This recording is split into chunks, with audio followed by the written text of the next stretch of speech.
guys good afternoon चाहिँ मेरो मामा होइन मेरो बुढीको मामा मैले के भन्नु पऱ्यो भनिदिनु भन्नु न सिधा कुरो तपाईँ भन्नु मामा यहाँ मामा गाइस हामी चाहिँ अब यस्तो थियो लाएर मधेसतिर पानी परेको राति हावाहुरी पानी परेको अलि हेर्नु नारेको निस्के कालो बादल छ होइन मधेसको रोड होइन अगाडि चाहिँ पाहाड थियो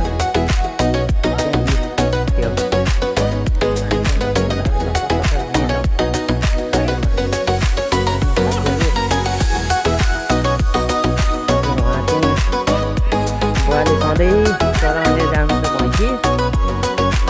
जङ्गलतिर नकाट्नु भयो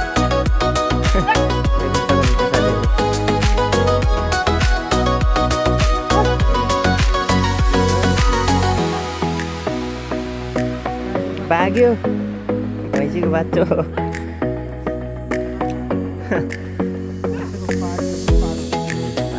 देख्न सक्नुहुन्छ गाइजो हिजो पानी परेर हावाहुरी अनि यस्तो त नजारा अगाडि चाहिँ डाँडा हो पाहाडमा